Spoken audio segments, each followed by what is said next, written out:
Hi, it's Marisol, your rebel guide to living a life of freedom abroad, bringing you an episode of Roaming the Now, where entrepreneurs, coaches, and mentors come together to give you a behind the scenes look at the real and raw experience of setting out to a new country and building a life and business abroad. Make sure to like and subscribe to Roaming the Now. Enjoy!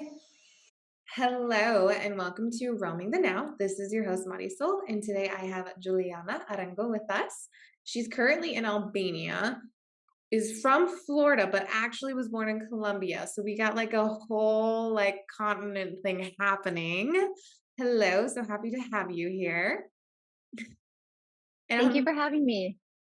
of course, I'm really excited for today's conversation. We're going to be talking about what is the lifestyle of a nomad, but specifically more focusing on like the energetics, because as I've talked about in previous episodes, sometimes I've kind of hinted at when you are nomadic and you're moving around, it can be kind of ungrounding or unsettling to kind of have to consistently change home base. But before we dive into that, I would love for you, Juliana, to just share a little bit more about your story, obviously, and then we'll dive into our juicy conversation.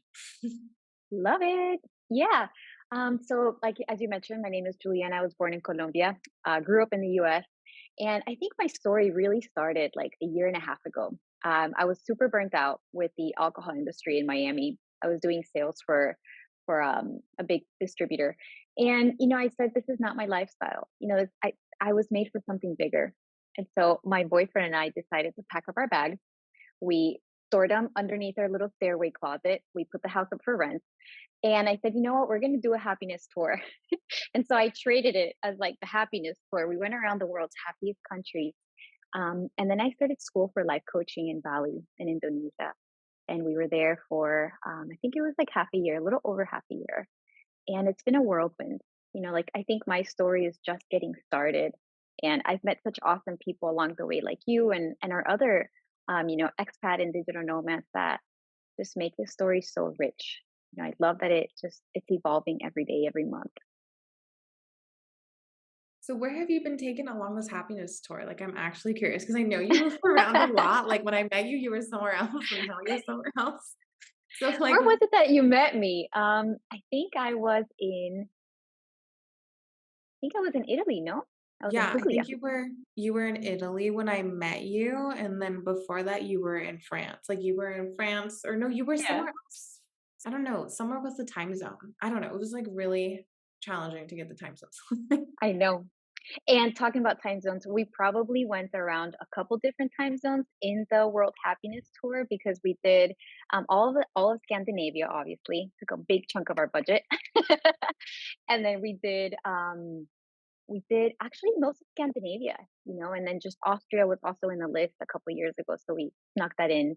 And then what was and then we actually just after Scandinavia, we said, you know what? Let's take it to Bali because even though it's not one of the world's happiest countries, there's energy there, and we sort of wanted to like soak in that in. Okay, fun. Okay, so Scandinavia, Bali, and then I know Italy now, Albania, Paris. I know you were like in all of these places. Um, we'll dive into that at a different time. But let's kind of just like talk about this more like nomad lifestyle. Like, how have you been navigating moving around so much? Especially like not just moving around, like you're changing Airbnbs, like you're changing countries and Airbnbs and like environment. Yeah. When we were talking about this a couple weeks ago, I was in a completely different headspace. I was mentioning to you that it's just a roller coaster. And I don't think we talk about it enough, like the energy that is required to move around so much. And for me specifically, I'm recreating myself as I travel around. I think I can speak for a lot of us that are also doing that. So I think what has helped me is find a sense of grounding because when we travel around so much, you sort of lose that stability, right? Of like the routine and your home and your friendships that you can fill your cup with. So I think those three have been a big deal for me personally. Yeah, and grounding for those who maybe are not familiar with the term. So I say grounding a lot. A lot of us who are more like keen to the energetics say grounding a lot, but grounding essentially is just a practice to help you feel more like safe and present, like in your body and like where you are.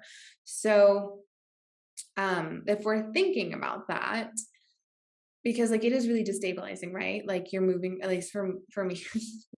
I Yeah. think that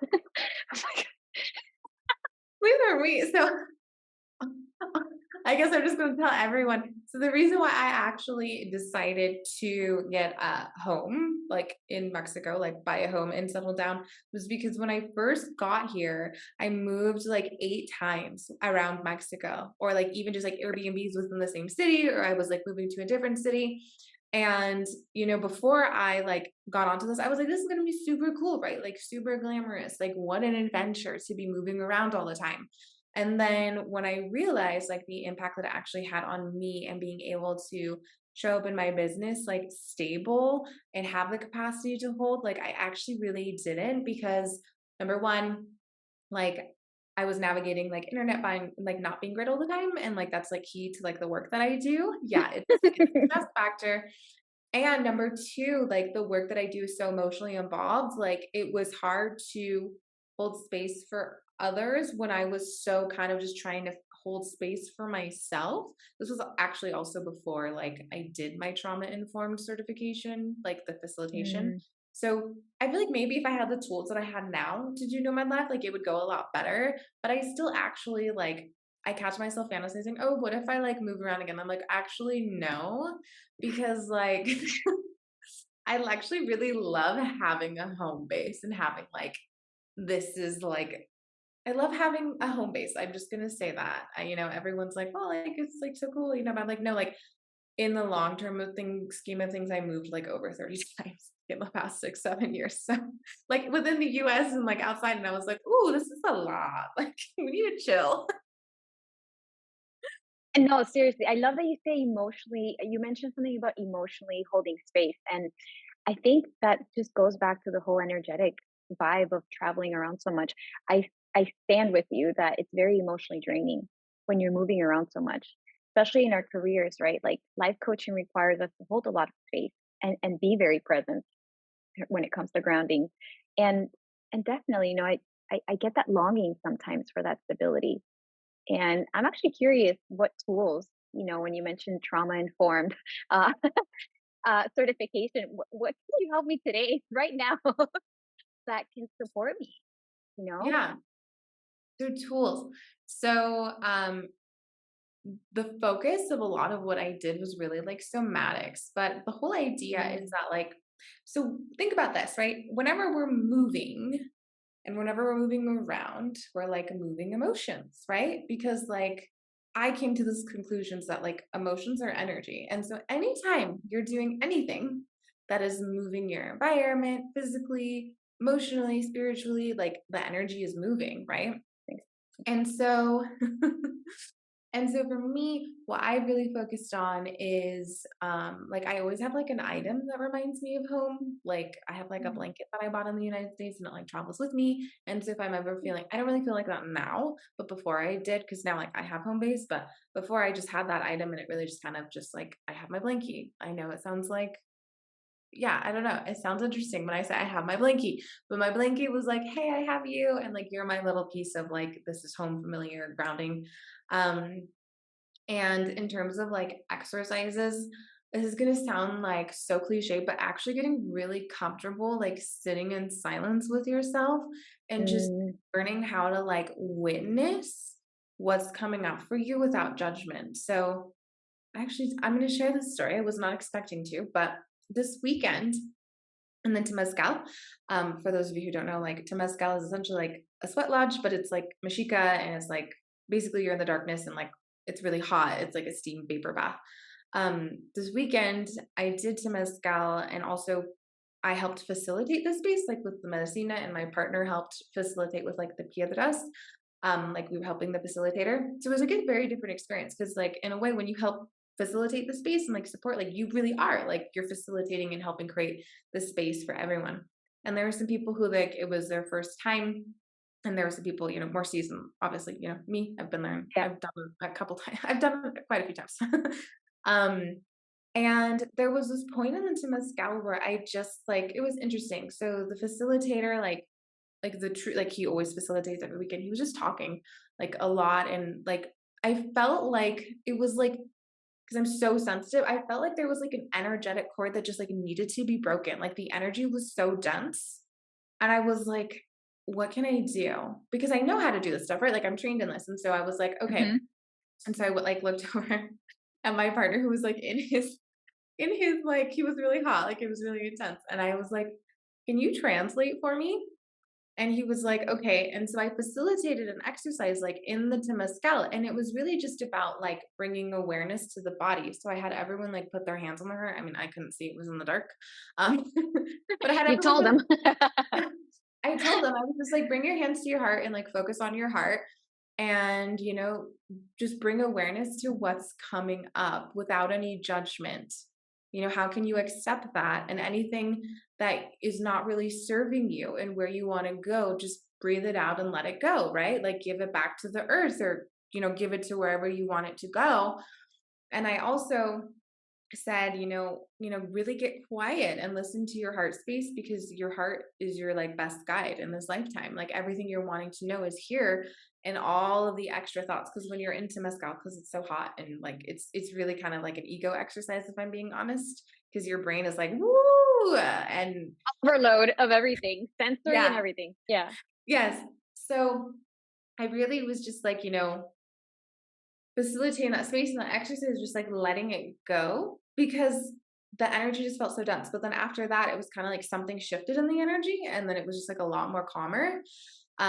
For my partner, who he's like, no, it got like less intense for me after that, and like everything was just like really, yeah. But like when I think about that, and when I think about like that, like I think this is what happens, like when you are traveling or like when you're going around, right? Like your emotions are getting the best of you and you get so Yep. stuck in your head, but there's really not anything to figure out besides just showing up for what's happening and supporting it without judgment and just really being there for yourself. And then you recognize that like when you're able to do that, you just move into this acceptance. And then that's really when you let go. Like we don't really just like let go of things. It's more of a form Mhm. of acceptance. And then the things start to be lighter. Yeah. I So love that you mentioned hands in the heart because last 2 weeks, 2 weeks when we spoke, I was so overwhelmed. And like you mentioned, like we let our emotions get the best of us when we're traveling. And I just had this like longing, like I had the longing for home or I had the longing for the next destination and I couldn't stay still in the moment. Like it was until I realized like, girl, you got to chill out. Like this is where we are. Listen to your heart, like tune into that. It just comes back to that groundingness where it really took me some time with myself and just to center myself, listen to my heart, focus on the now. I think focusing on the now when we're traveling so much sort of gets rid of the longing. Because, like, for me, longing has been a two-way street. Like you can either long for the next destination when you're at your home, which is what a lot of us do when we're yearning for adventure, or when you're in the adventure itself, you could long for back home. So it's just like, when you can be comfortable in your box, that's like when you have a little bit more control over your energy, I would say. yeah, it's learning how to feel safe in the body, which is like when we're thinking about somatics, like Hmm. that's really the practice of this is like locating Yeah, the emotions that are stored in the body and then safely processing them. But that is honestly what happens. And it's like, yeah, I won't get too into it, but it's just when you're feeling really overwhelmed, you start to check out. You check out. But really what needs to be happening in that moment is learning or having the tools to what makes me feel safe in my body, what makes me feel safe in this present moment, so hmm, that you don't get taken away by the I'm overwhelmed, I'm feeling so many things, and then you get really in your head, and then you start making rash decisions, and then it just doesn't end well. I agree. It's happened where I'm like booking an Airbnb or a flight, and then we're just like, oh, we should not have done that. Had we been in the present, we would have figured out another way to do that. Yeah. I always say this like decisions made from a state of emotional like chaos tend to lead to chaos. But like Mm. decisions made from a state of emotional clarity tend to lead to more clarity and ease and peace. Mhm. I agree. I agree. Yeah. Interesting turn of a conversation. It's just like when you talk about the whole traveling and the lifestyle, there's so many topics within yourself that you tune into, because you are very vulnerable. There's a lot of instability, like we mentioned. And so like so many things come up. Like I think I've done the most like self growth in this journey because it's really challenged me. Like it's challenged me because I haven't had the tools that I would normally have at home in terms of like, your social network and your regular gym that you go to and the Chipotle meal that is your comfort meal on a tough day. Like finding those things has been difficult. I love that you mentioned some techniques actually, like the blankies. I gotta find myself something that can like find Yes. me come back home. Have something that's like an object that reminds you like of back home. Like I actually have two blankies now that I mean, obviously I have my own home now, so I have home, but like when I was traveling around, it was nice. Like I have two blankies, right? Like, they're from the United States. They remind me of like home, like just that Uh-huh. idea. But like even when I've been here, because still like it's different, right? Like I'm not from here.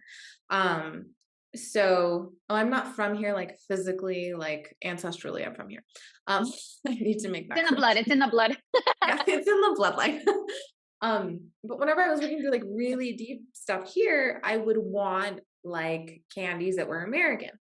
And like that's kind of one of the Mm, only things that I could find. So it was like when I was working through really, really heavy stuff, and I just was kind of like, okay, I just need a break. I just need to like find something that reminds me of like home. Like it was like going and buying a ring pop, but because that's an American candy and it reminds you of the US. And it's just kind of like, it's little things like that that can really bring you grounding. I mean, for some people, energetically, it's like, oh, I go outside and I put my feet on there. I do that too, but if I'm really missing home, is more in like mhm. objects that are familiar for home. But yeah, some people do crystals, they travel with crystals that help them feel grounded.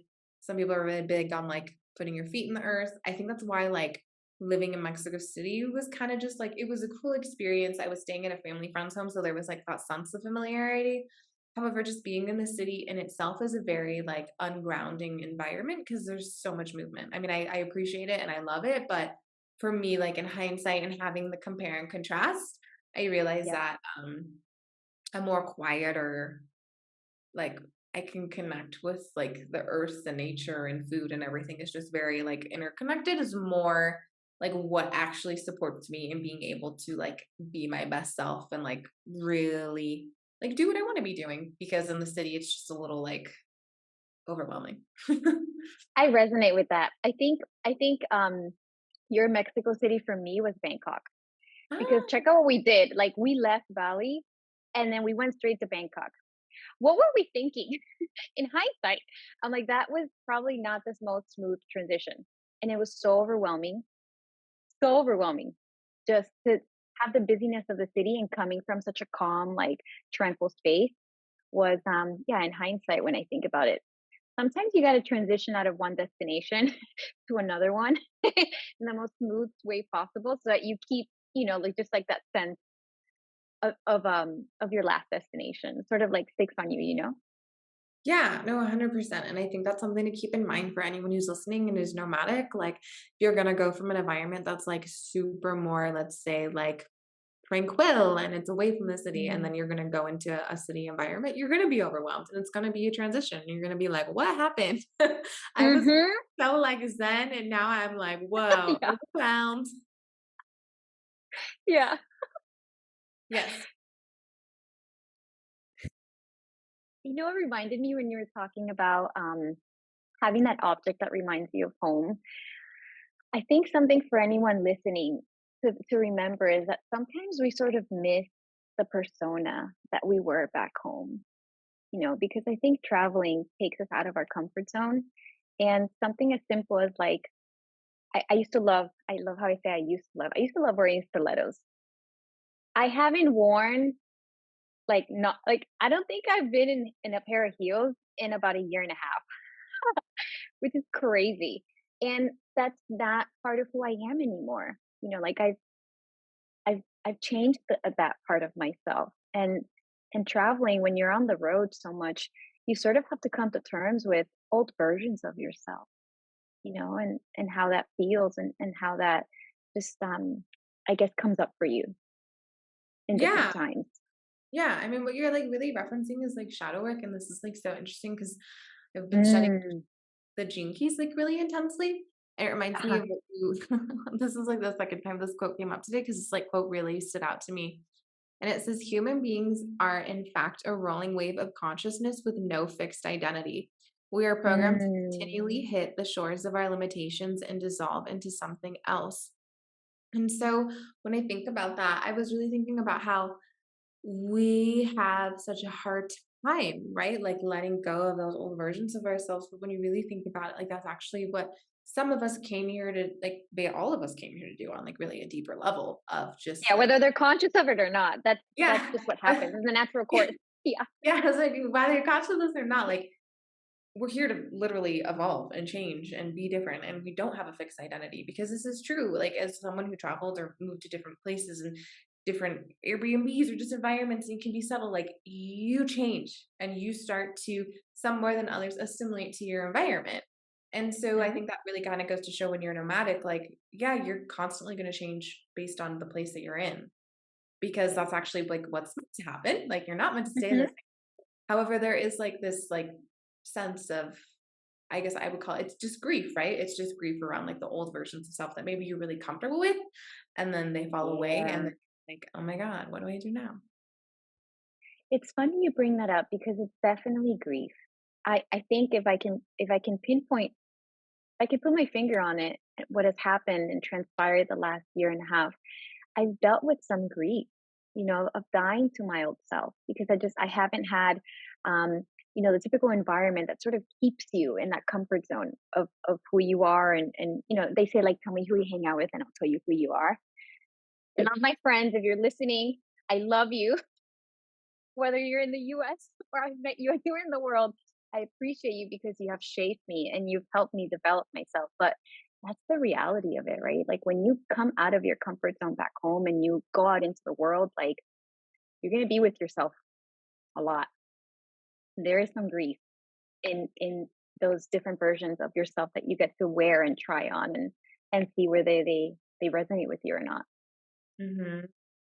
It really is like for example, and I've been really thinking about this because right now I'm in like just in a really deep like integration period.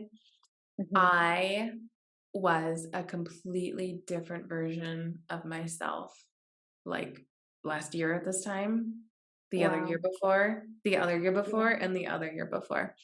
And Yeah. like there's this card that it's like the first like official like oracle reading I had, this card was pulled and it still comes up, but it's like it's called like the turquoise like ever changing woman, which is essentially like exactly what it Mm. sounds. It's like ever changing. And I think that when you kind of get comfortable with the idea that like you really don't have a fixed identity, like because you were not meant, like none of us are meant to, um, it gets easier. Like it gets easier. Like I would never, like I always say to everyone, if you would have told me at the beginning of 2021 that in 9 months you're gonna move to Mexico and leave your life in the US behind and like get a divorce and do all this, I would have been like, no, you're crazy. But that's exactly what happened in 9 months into I 2021. know. And so I think that this is where it always kind of comes. It's like you just never really know. Like as you do your personal work, and I think as you evolve and change and get closer to the more authentic version of you, the life that you live or end up creating is quite surprising. And it's maybe not what you planned or what you expected, but I feel like that's what happens when you're really living in this idea of change and alignment and growth, which is actually like the only certainty that we have. Like if you think about that, like the only certainty in life is that there's going to be uncertainty, or like the only constant in life is change. And so it's just really learning how to feel, I don't even know how to explain this. Like how to feel comfortable being uncomfortable with the fact that nothing is ever going to stay the same forever. There it is. You know what that kind of reminds me of? I think that reminds me a little bit of like surrender too, For me, control is a big thing. And Me too. traveling, raise your hand. it gets hit like it controls your thing and you're listening. But like surrender to my need to be in control has really helped and changed during my travels. Because like you mentioned, the only constant is change, right? And when you're on the road, so many things can go wrong, like so many things can happen out of the woodwork. And I've had to surrender more than one time to what's coming next, to what's happening now. Like releasing that control has also been part of like, you know, who I was not, a year and a half ago. That need to have everything under control. Um, it's definitely lessened while being on the road and learning that, constant is change. And the quicker I can surrender to just like whatever's coming next, the more I can be in flow, like the more I can fill my cup, the more I can be, at the, so tailwind is at the back end, but like at the front end of my energy, like I'm not at the mercy of it. And it's really changed my perspective. Yeah, it's so interesting that you say that because there's this song that like is always sung in the Temazcal in English and in Spanish, and it's an English song actually that they just like Huh. translated to being able to sing in Spanish. But the lyrics of the song are just "I release control and surrender Mm. to the flow of love that will heal me." That's Oh, I love that. literally that's I literally the love that. Wow. and it's true because when you think about that, like you're releasing control, you're surrendering to the flow of love that will heal you. It is so simple in words. I always like to explain Mhm. to people, but the Mm. actuality of going through the mental, emotional, spiritual process of this is quite complex. As everyone's journey looks different. This reminds me of this book that I was reading about how like self-help books actually like don't help people because it just helps. Yeah, self-help books don't help people because it just shows you one path and every person is unique and has their own path. So while you may resonate with things that you learn in self-help books and they may be helpful, it actually will not be like your path won't look that way. Like you have a design and a different way of going through the world. So while it's helpful, Yes. it's not a one size fits all solution. And this is why I always encourage everyone trust yourself to find your unique way of doing things in your life, in your business, in your relationships, in everything. Because what worked for someone else, while some pieces of it may work for you, no one has a universal fix for you because you are your own being, you're your own person. Being a human is so interesting. Like we are so like we're a journey. Like we are the world. It's wild. I, Yes, I it can't even is. say it any other way. I was, I was gonna say that's a conversation for another time, Juliana. Yeah. That's the whole that's a whole rabbit hole of Right. being human that We could could go. have like a couple people in the podcast just like going back and forth on that. I was gonna say I can have like a panel of what does it mean to be a human being. Like that. We can let that um, simmer.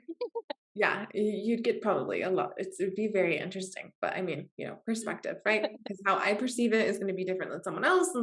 But that's what I really love about actually being human is that we all have a different perspective of going through this journey of Yeah.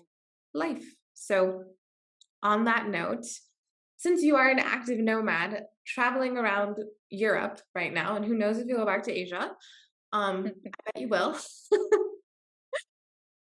Any advice that you would give to anyone who's feeling like they are emotionally struggling right now with just adapting to being the nomad and living the nomad lifestyle?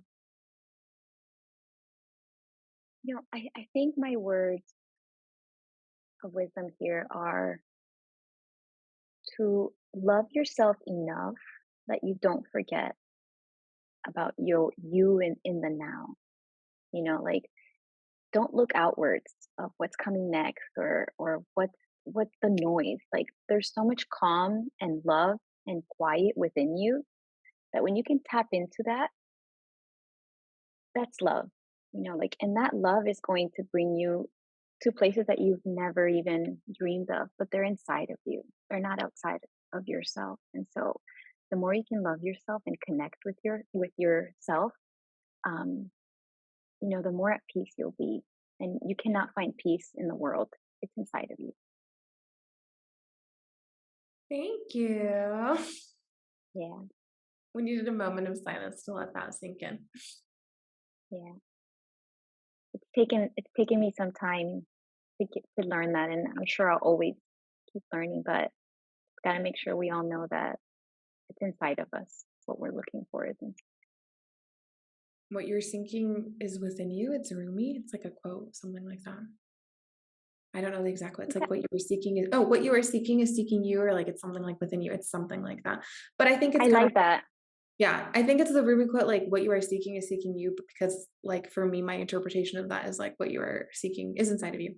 Anyway, I digress. if It starts anyone and ends with us. if anyone is looking to get in contact with you, Juliana, what is the best way? You know what? Go and check out my Instagram, Life on Purpose. That's where I'm documenting my journey, and really that's where all the color of my life is nowadays. Beautiful. Okay, cool. So I'll make sure to link your information in the description. And then until next time, this is your host, Marisol of Roaming the Now, signing off. Until next time, I hope you are enjoying wherever you are in the world. Take care. Ciao. Thanks for catching this episode of Roaming the Now. If you have not already, make sure to like and subscribe. And as always, wherever you are in the world, I hope you are enjoying Roaming the Now.